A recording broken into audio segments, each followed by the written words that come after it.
الحمدللہ رب العالمین والصلاة والسلام علی سید الانبیاء والمرسلین اللہم صلی علی سیدنا و مولانا محمد وعلی آلہ واصحابہ وبارک وسلم وصلی علیہ۔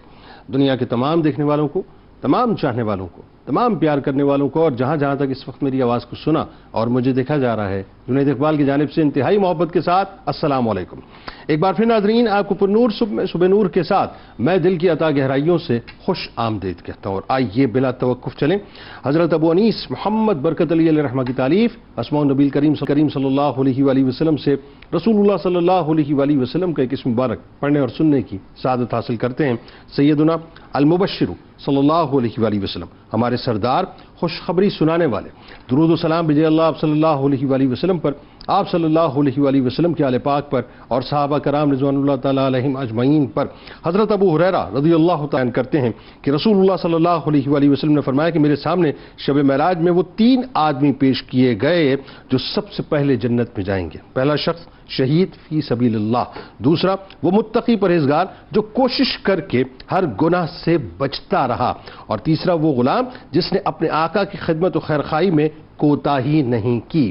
جناب جڑے رہیے ہمارے ساتھ، کیونکہ آج انشاءاللہ 2 انتہائی ممتاز ہستیوں کی بارگاہ میں ہم نے مل کر ہدیہ عقیدت پیش کرنا ہے ناظرین، اور وہ ممتاز ہستیاں کہ جن کا ذکر کرنے سے پہلے میں صرف چند جملے میں آپ کی بارگاہ میں عرض کروں کہ یہ جو ہستیاں ہیں ناظرین، یہ ہستیاں میں یقین مانیے اگر الفاظ کو پرو کر اور انتہائی محبتوں کے ساتھ بھی اس کا رچاؤ پیدا کر کے پیش کرنا چاہوں آپ کی بارگاہ میں، تو بھی میں حق ادا نہیں کر سکتا، بلکہ دنیا کا کوئی شخص بھی ان کی عقیدتوں کا حق ادا کر ہی نہیں سکتا، کیونکہ وہ ہستیاں ہی ایسی ہیں ناظرین کہ اللہ تبارک و تعالیٰ نے اس پوری دنیا کے اندر اپنے محبوب صلی اللہ علیہ وآلہ وسلم کو وجہ وجودی کائنات بنایا۔ یعنی سرکار مدینہ صلی اللہ علیہ وآلہ وسلم نہ ہوتے تو یقیناً یہ کائنات نہ ہوتی ناظرین، اس پہ کوئی دوسری رائے نہیں ہے کہ آپ بنیادی طور پہ اس کائنات کے بننے کی وجہ ہیں، لولا کلمہ خلقت الافلاق۔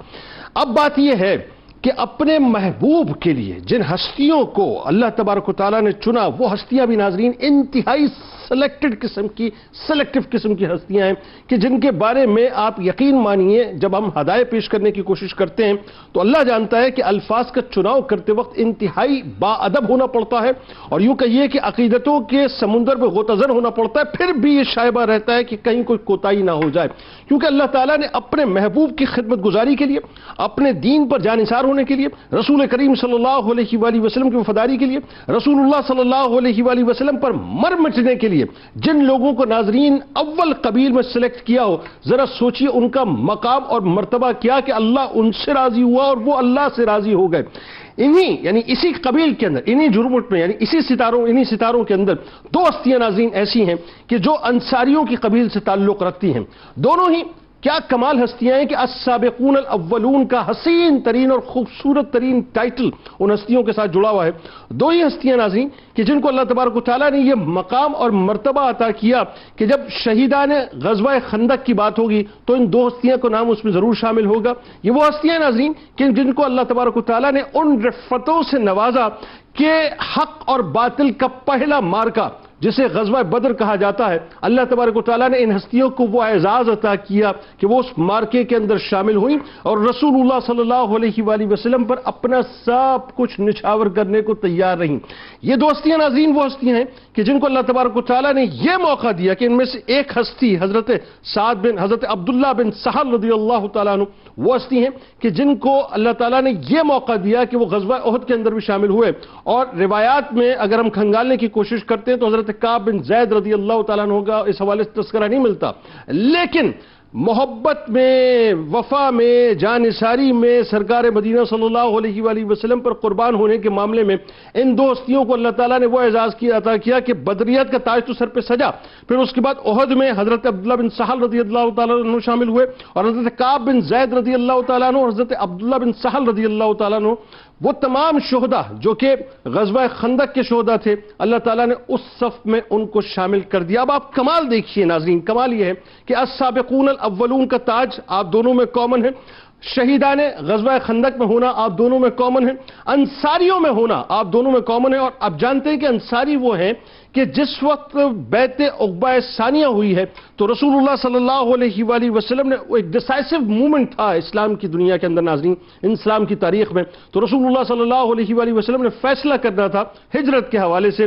اس وقت جن نفوس قدسیہ نے سرکار مدینہ صلی اللہ علیہ وآلہ وسلم کی بارگاہ اقدس میں ایک کمٹمنٹ، ایک ڈیڈیکیشن شو کی تھی، وہ سارے کے سارے انصاری تھے کہ یا رسول اللہ صلی اللہ علیہ وآلہ وسلم آپ تشریف لے آئیے مدینہ پاک، ہم اپنا سب کچھ آپ پر قربان کر دیں گے، یعنی اپنی جان، اپنا مال، اپنی عزت، اپنی آبرو، اپنے ماں باپ، اپنی آل اولاد، سب کچھ قربان کر کے ہم یقیناً آپ کا تحفظ کریں گے.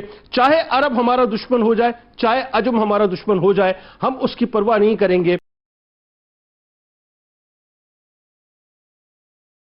سب سے پہلے صحابہ کرام رضوان اللہ تعالیٰ علیہم اجمعین کا ظاہر ہے جو مقام اور مرتبہ ہے اس پہ گفتگو کیجیے، اور بہت ضروری ہے اس دور، خاص طور پر ان گزرتے ہوئے لمحات میں، کہ لوگوں کو بتایا جائے کہ یہ جو قبیل ہے صاحب، اس قبیل کا احترام کس حد تک ہم پر لازم ہے. ایک بات، حضرت عبداللہ بن سہل انصاری رضی اللہ تعالیٰ عنہ، ان کا انٹروڈکشن ضرور کرائیے، اور جو تاج آپ کے سر پر سابقون الاولون کا سجا، آپ کا قبیلہ، آپ کا خاندان، اور پھر اگین اتنا بڑا شرف بدریت کا آغاز کیجئے. بسم اللہ الرحمن الرحیم. بلا شبہ یہ ہمارے لیے سعادت ہے کہ آج صحابہ کرام رضوان اللہ تعالی علیہم اجمعین کے خوبصورت گلشن میں سے ان دو پھولوں کا ہم بالاہتمام تذکرہ کر رہے ہیں.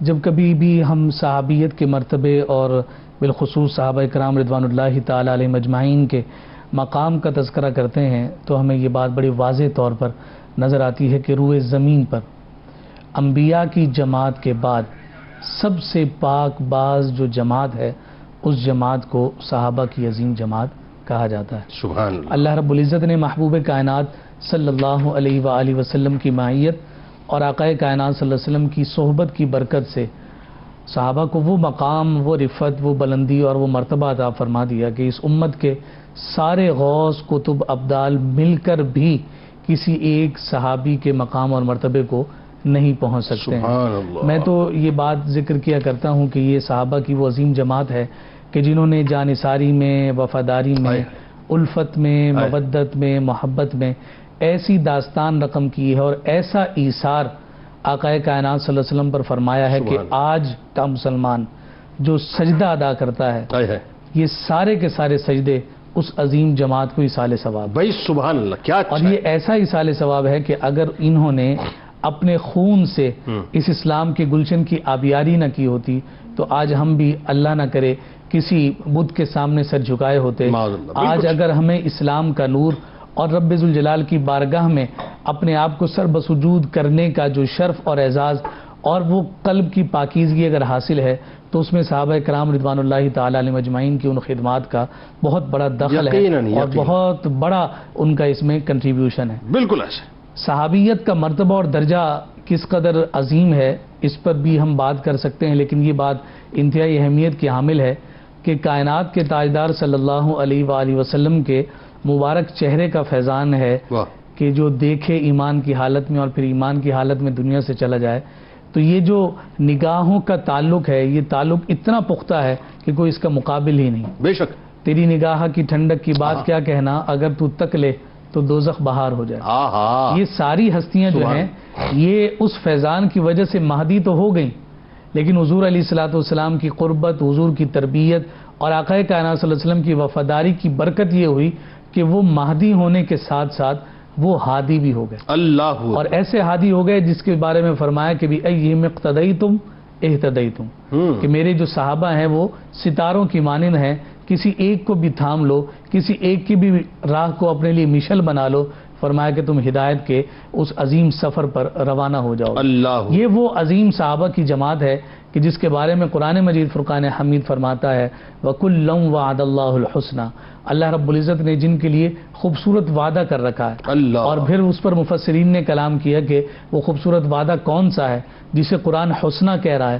فرمایا وعدہ یہ ہے کہ ان کے لیے حتمی بخشش اور مغفرت کا اعلان ہے اور ان کے لیے جنت کے دروازے کشادہ اور کھول دیے گئے. اللہ، اب پھر اس صحابہ کی پوری جماعت میں ظاہر سی بات ہے کہ ہمیں درجات نظر آتے ہیں.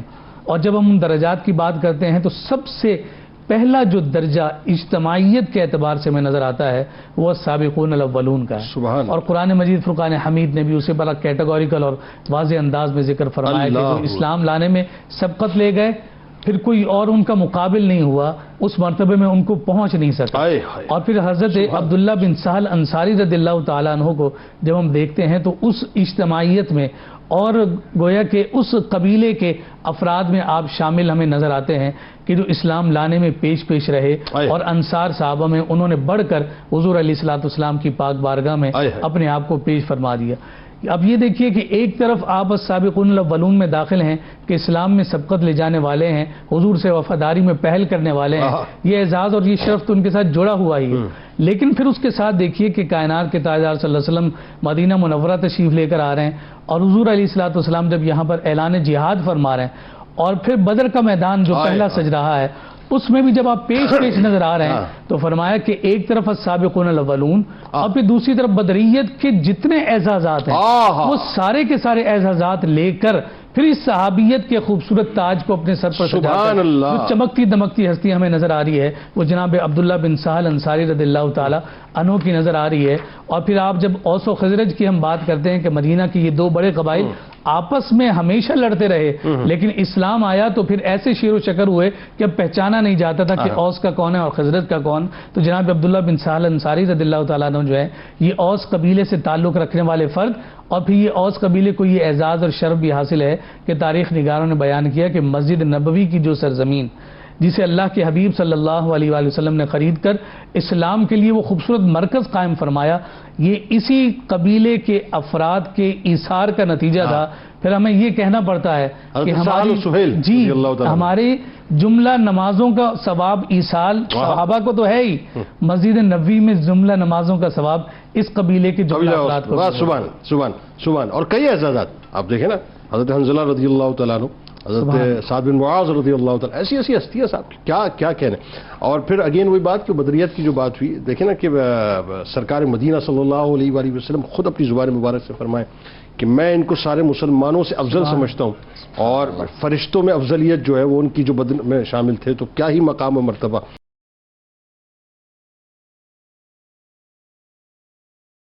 اب ذرا وہ واقعہ اور بہت ہی یعنی دل افروز واقعہ، ایمان افروز واقعہ وہ کہ غزوہ احد بپا ہو چکی اور زخموں سے بدن چور چور ہے دونوں بھائیوں کا، حضرت عبداللہ حضرت رافع رضی اللہ تعالیٰ عنہ، اور سیکنڈ ڈے جس طرح سے آپ 8 مائلز تقریباً بتایا جاتا ہے کہ وہ ڈسٹنس طے کر کے بغیر سواری کے، وہ کیا ہوا تھا ذرا وہ بس سنا دیجیے واقعہ، اس وقت دل مچل رہا ہے اس واقعے کو سننے کے۔ بسم اللہ الرحمن الرحیم۔ جنید بھائی، صحابہ کرام علیہم الرضوان کا ذکر ہوا، اور صحابہ کرام علیہم الرضوان کی پوری حیات جو ہے وہ جذبہ جانثاری سے جو ہے وہ مبنی ہے، اور جذبہ جانثاری کی جب بات کی جاتی ہے تو ہم دیکھتے ہیں کہ سرکار اعلیٰ حضرت کا ہمیں وہ شیڈ نظر آتا ہے جو بالخصوص صحابہ کرام کی جذبہ جانثاری کو اور حضور علیہ السلام کی اشارہ ابرو پر مر مٹنے کو جو ہے وہ ظاہر کر رہا ہوتا ہے۔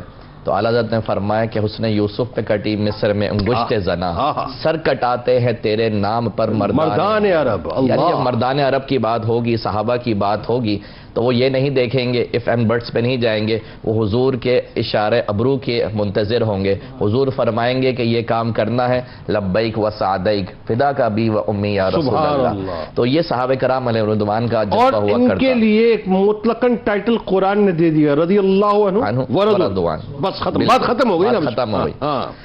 چنانچہ بالخصوص اگر اس واقعے کی طرف ہم جائیں جس کا آپ نے ذکر فرمایا، تو اس کا پس منظر تھوڑا سا میں چاہوں گا کہ ذکر کروں جناب، ضروری۔ حضور علیہ الصلوۃ والسلام جب غزوہ احد میں آتے ہیں اور صحابہ کرام علیہم الرضوان کی جماعت بھی موجود ہے، تو غزوہ احد جب ختم ہو گیا اور کفار جو ہے اپنے جو مسکن تھا اس طرف جانے لگے، تو حضور علیہ الصلوۃ والسلام نے مولا علی کو روانہ کیا ان کے تعاقب میں کہ جا کے دیکھا جائے، یہ وار ٹیکٹکس ہوتی ہیں کہ جا کے دیکھا جائے کہ وہ کہیں پلٹ کے تو نہیں آ رہے، کیونکہ یہ وہ لمحہ ہوتا ہے کہ جب انسان یا جب کوئی قوم فتح مند ہوتی ہے، فتح یاب ہوتی ہے، تو تھوڑا سا وہ ریلیکس ہو جاتے ہیں، اور یہی وہ ٹائم ہوتا ہے کہ جب آپ دشمن کو زیر کر سکتے ہیں، پلٹ کے جو ہے وار پلٹ کے نہ آ جائے۔ اور مولا کائنات کو اس کا مطلب نبوی انٹیلیجنس کے طور پہ بھیجا گیا، بالکل ایسے ہی۔ تو حضور علیہ السلام نے مولا علی کو روانہ کیا.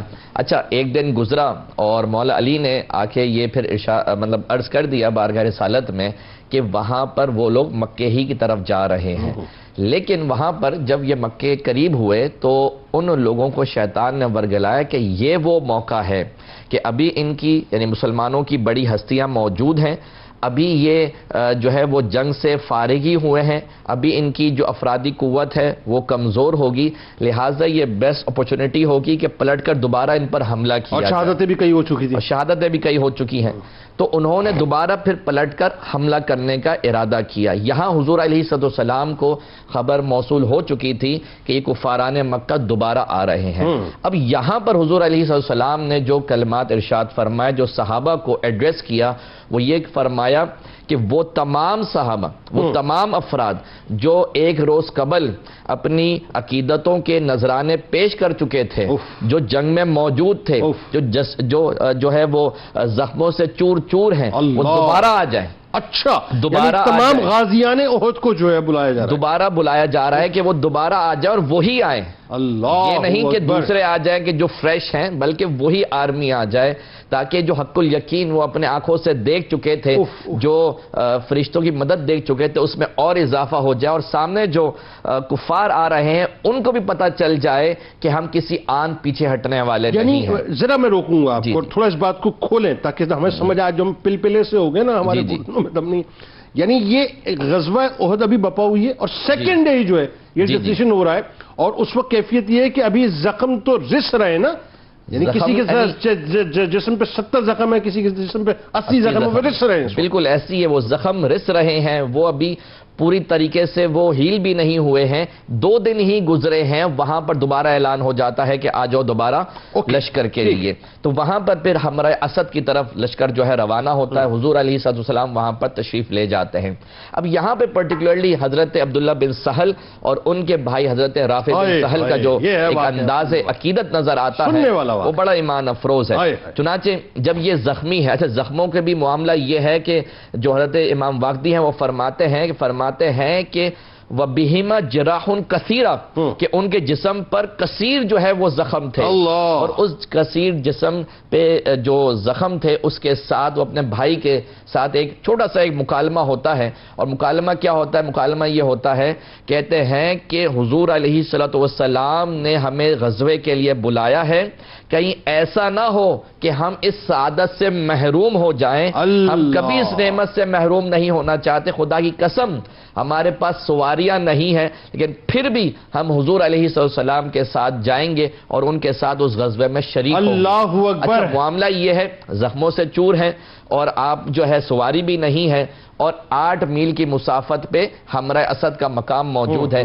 تو اب طے کیا کیا, ایک بھائی زیادہ زخمی ہے تو دوسرے بھائی کی وہ کمر پر سوار ہو جاتے ہیں, کیونکہ وہ چل نہیں سکتے, لہٰذا وہ چلتے ہیں. اس وقت تک وہ سوار رہتے ہیں جب تک دوسرے بھائی جو ہے اس کو برداشت کر سکتے ہیں, اور اس کے بعد دونوں بھائی دوبارہ پیدل چلنا شروع کر دیتے ہیں. اس انداز میں وہ حضور کی بارگاہ میں پہنچتے ہیں. تو وہاں پر حضور علیہ السلام کے ایک سپاہی ہوتے ہیں, اور وہاں وہ پوچھتے ہیں کہ تم یہاں کس غرض سے آئے ہو, تو اپنا پورا واقعہ ذکر کر دیتے ہیں. اب جب یہ جاتے ہیں اور حضور کی بارگاہ میں پیش ہوتے ہیں تو حضور علیہ السلام ان کی خوب مدح سرائی فرماتے ہیں اور ان کو خوب انعام اور اکرام سے نوازتے ہیں. تو یہ صحابہ کرام علیہم رضوان.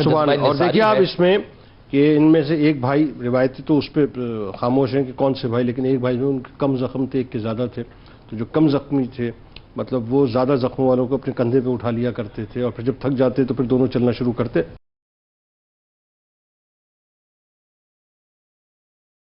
یہاں پہ ایک بات جو بڑی اہم ہے, اور اس پہ کامنٹ کر کے آپ ذرا بات کو آگے بڑھائیے گا. یہ 8 مائلز تقریباً جو ہے نا 13.5 کلومیٹرز بنتا ہے, اور اگر ایک شخص جو واک کرنے والا ہے نا وہ آسانی سے ریلیٹ کر لے گا. اگر آپ تیزی سے واک کرتے ہیں نا تو تقریباً آپ کو یوں سمجھ لیجئے کہ 25 منٹ سے 30 منٹس تک تقریباً لگتے ہیں آپ کو 2.5 کلومیٹر چلنے میں. اٹ مینز یہ تقریباً آپ سمجھ لیجئے کوئی 2.5-3 گھنٹے کا سفر اگر آپ تیزی سے سنگل بندہ اگر طے کرے. اور جب آپ سوچیں کہ بھائی کو اٹھا کے چل رہا اور زخموں کی حالت ہو اور اس وقت بغیر سواری, تو کیفیت کیا ہوگی. یہ تھا میں جو بتانا چاہ رہا ہوں نا جذبہ صحابہ کا, کہ تقریباً مطلب یہ 3 گھنٹے کا سفر انہوں نے کتنے گھنٹوں میں طے کیا ہوگا, اور زخموں سے چور ہو کے اور پھر سرکار کی بارگاہ میں پہنچے. اچھا ایک بات تو یہ اسی کو ریلیٹ ذرا سا کر. دوسرا آئیے حضرت کعب بن زید رضی اللہ تعالیٰ عنہ, اب ان کی بارگاہ میں ہمیں لیے چلیں, ان کے بارے میں بتلائیے. وہ بھی بدری صحابی, اور ان کے قبیلے کے بارے میں, ان کے خاندان کے بنو نجار کے بارے میں ضرور ہمیں بتلائیے کہ سرکار علیہ السلام سے نسبت. بسم اللہ الرحمن الرحیم. بحمداللہ, یہ ہمارے لیے شرف ہے, سعادت ہے کہ آج دو عظیم شخصیات جن میں سے حضرت کعب بن زید رضی اللہ تعالیٰ عنہ بھی شامل ہیں, ان دو عظیم ہستیوں کا ہم ذکر خیر کر رہے ہیں جنہوں نے آقا دو عالم علیہ الصلاۃ والسلام کی بارگاہ میں ہمہ وقت جو ہے وہ قربانی دینے کے لیے اپنے آپ کو پیش رکھا. جیسا کہ ابھی قبلہ مفتی صاحب نے حضرت عبداللہ بن سہل رضی اللہ تعالیٰ عنہ کا ذکر کیا کہ کس طرح وہ اتنا لمبا اور طویل سفر کر کے بارگاہ رسالت میں صرف اس لیے حاضر ہوئے کہ کہیں اس جان نثاری سے جو برکت ان کو ملنی ہے, جو فیض ان کو ملنا ہے, اس سے محروم نہ ہو. ان کے بھائی بھی حضرت رافع, اور ان کے بھائی بھی وہ حضور کی بارگاہ میں اس طرح حاضر ہوئے. حضرت کعب رضی اللہ تعالیٰ عنہ کی اگر ہم بات کریں تو آپ رضی اللہ تعالیٰ عنہ کا سلسلہ نسب کچھ اس طرح سے ہے کہ آپ کا سلسلہ نسب ہے کعب بن زید بن قیس بن مالک بن کعب بن حارثہ بن دینار بن نجار. یہ آپ کا مکمل جو ہے وہ سلسلہ نسب ہے.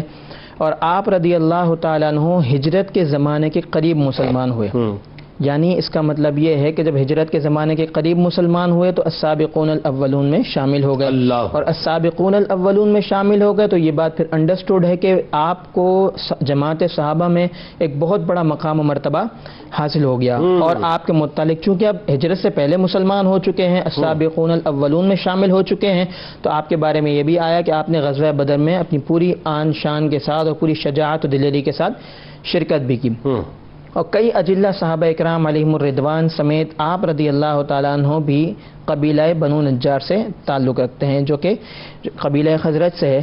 اچھا, یہاں پر اہل عرب کے قبائل سے متعلق یہ بات بڑی قابل غور ہے کہ اہل عرب جو ہے یہ قبائل کی صورت میں رہا کرتے تھے. اب قبائل کی صورت میں آباد ہیں, قبائل کی صورت میں سارے معاملات ان کے چلا کرتے تھے. ہر قبیلہ اپنی ایک الگ شناخت اور پہچان رکھتا تھا جس کی وجہ سے اس کا ایک سوسائٹی میں نام تھا.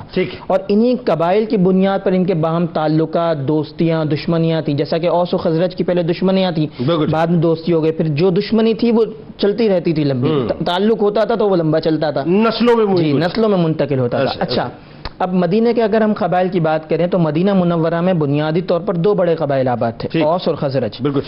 ان دو قبائل اور ان کے جو ساتھی دیگر چھوٹے قبائل تھے, ان سب کو ملا کر رسول اللہ علیہ الصلوۃ والسلام نے انصار کا لقب دیا. تو یہ سب مل کر انصار کہلاتے ہیں. اچھا, ان دو قبائل میں پھر آگے شاخیں بنتی ہیں, اور آگے شاخیں بنتی ہیں تو قبیلہ خزرج کی یہ شاخ بنو نجار, یہ خاندان ہے بنو نجار, یہ قبیلہ خزرج سے ان کا تعلق ہے. اور اس خاندان کو یہ شرف حاصل ہے کہ اپنے فضل میں, اپنی شرافت میں, اپنے مقام میں, اپنی عظمت میں دیگر انصار میں ان کا ایک الگ ہی مقام مرتبہ ہے. سبحان اللہ. اچھا, اس خاندان کو انصار میں بہترین خاندان کہا جاتا تھا. اور اس خاندان کو یہ بھی شرف حاصل ہے کہ جب جہاں جہاں خدمت رسول صلی اللہ تعالیٰ علیہ وآلہ وسلم کا موقع آیا, انہوں نے سرکار دو عالم علیہ الصلوۃ والسلام کی خدمت کی ہے. سبحان اللہ. کس طرح دیکھیں, پیارے آقا علیہ الصلوۃ والسلام کے دادا جان ہیں حضرت عبد المطلب رضی اللہ تعالیٰ عنہ. ان کی والدہ محترمہ ہیں سیدہ سلمہ بنت زید.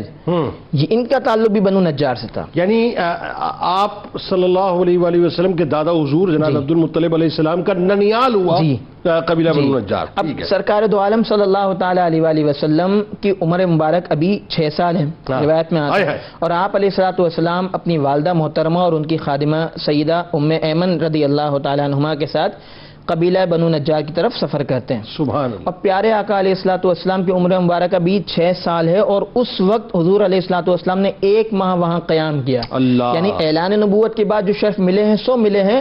ابھی عمر شریف بچپن کا وقت ہے, تو اس وقت بھی قبیلہ بنو نجار کو حضور کی مہمان نوازی کا شرف مل رہا ہے. یہ بھی اللہ تعالیٰ کا ان پر خاص فضل تھا کہ انہوں نے اس وقت بھی حضور علیہ الصلوۃ والسلام کی مہمان نوازی کی. آمد مصطفیٰ صلی اللہ علیہ وسلم سے پہلے جو ہے ایک مرتبہ ان کو شرف مل چکا تھا حضور کی مہمان نوازی کرنے کا. پھر اسی سفر سے واپسی میں پیارے آقا علیہ الصلوۃ والسلام کی والدہ محترمہ سیدہ آمنہ کا وصال شریف ہوا. اللہ اکبر. حضور پرنور صلی اللہ تعالیٰ علیہ وآلہ وسلم ارشاد فرماتے ہیں, بخاری شریف کی روایت ہے کہ بے شک انصار کے گھرانوں میں سے بہترین گھرانہ بنو نجار کا ہے. اس کے بعد عبد الاشہل, پھر بنو حارث, پھر بنو ساعدہ. الغرض انصار کے سبھی گھرانے بہترین ہیں. بہت شکریہ آپ تینوں احباب کا, آپ تشریف لائے. اور آئیے آپ کو کتاب الشفا کی جانب لیے چلتے ہیں. بے روزگاری کا خاتمہ, وظیفہ نماز عشاء کے بعد 2 رکعت نفل ادا کریں، 11 بار درود ابراہیمی اور اس کے بعد 41 بار سورہ فاتحہ پڑھیں اور دعا مانگیں. اس طرح یہ عمل 7 دن تک جاری رکھیں، انشاءاللہ اچھا روزگار مل جائے گا.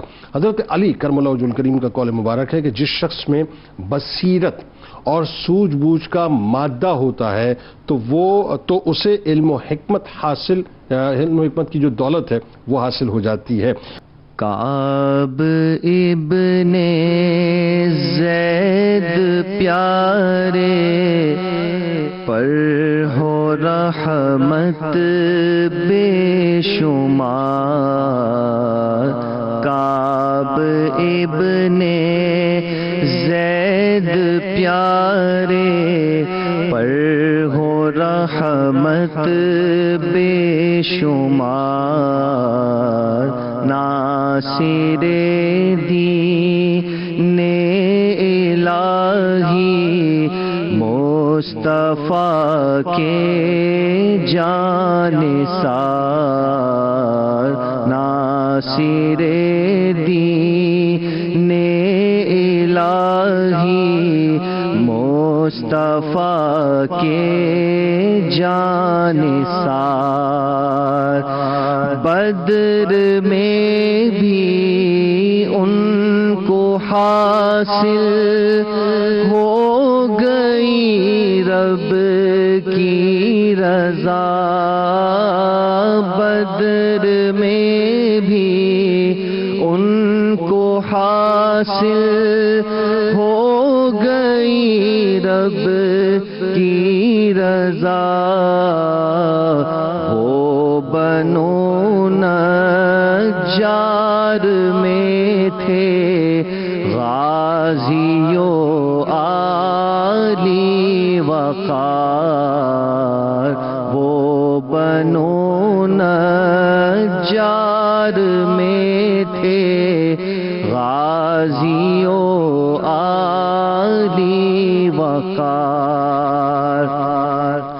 دین حق پر جان لٹا کر پا گئے تازہ حیات. دین حق پر جان لٹا کر پا گئے تازہ حیات. ان کے ذکر خیر سے ساجد ہیں آنکھیں اشک بار.